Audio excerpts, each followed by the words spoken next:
So I thought I'd make this video because in 9 days I'm getting my tattoo. And basically it's going to be scales going from about here on my arm, up across my back, little chest pieces here, and then down to the other side. And I'm really nervous. And I kind of wanted to make this video to explain that and document the process a bit. I'm wearing the mask because this is some pretty heavy shit, and yeah, so the reason I'm doing it, a lot of you may know this story, but basically my self-image is of like a big scaly dude, and so nothing's really changing with that. I've kind of felt that way since I was a kid, and it's just kind of that rising to the surface and coming up. And yeah, I think it'll make me feel good. And so one of my friends just rang and interrupted this. And so yeah, so I've been thinking about this tattoo for a while, and I went over to Westside Tattoo and asked them if they'd do it, and they actually referred me to another guy in Brisbane who seems pretty cool. And also I told him why as well, why I'm getting it, and I always feel a bit weird talking about it with people, but I feel more awkward when I don't, and you know, when I don't and they're close to me. I'm not out to any of my co-workers or anything like that, and I think that would be, you know, a bridge too far. So I told him, and he was like, that tattoo is going to mean more to you than most of the tattoos that I do for my customers mean. And I'm glad that he is really cool with it. You know, I always feel like people might react more weirdly to that revelation, and so far nobody has, you know. I'm really thankful to my friends for that.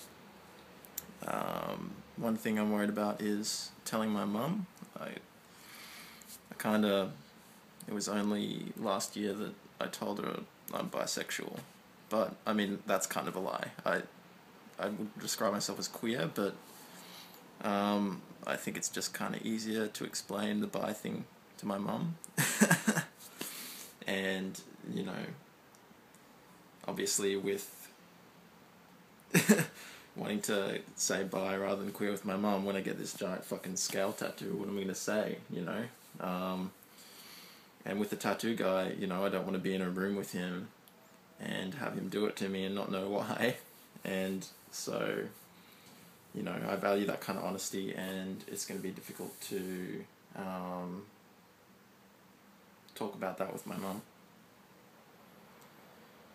My sister knows fucking the whole deal, so that's pretty cool. And I've got a lot of really supportive friends, you know, and I'm pretty into the look of it, and I have heaps of shit that, you know,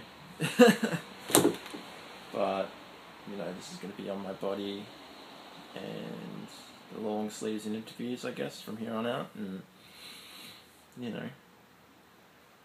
And also, like, I've had weird coloured hair, and felt weird about that when people kind of come up and say, hey, did you lose a bet, all the time. And so, you know, that was one of the reasons that I didn't have coloured hair anymore. But I feel like this is something that I really want, and it means a lot to me. And I think that, you know, the coloured hair thing wasn't as important, and this will really, it'll be something that I really value on my skin, you know, like, I look in the mirror now, and I don't really see me, you know, and I don't mean that in like a really dysphoric kind of, you know, non-cis way. I really like my body, I like it, but I feel like I want something more, you know. And, you know, I had an interesting experience recently when I was playing DayZ. It's this zombie mod that, you know, my two friends and I were playing it, and they both had skins that looked exactly like them. And I immediately thought, what skin would I want? And I thought about one that looks like me, but no, that's not what I'd want. I'd want a scaly one, you know. I don't see myself and see my self-image. I don't know if that makes sense. Anyway, I guess that's enough for now.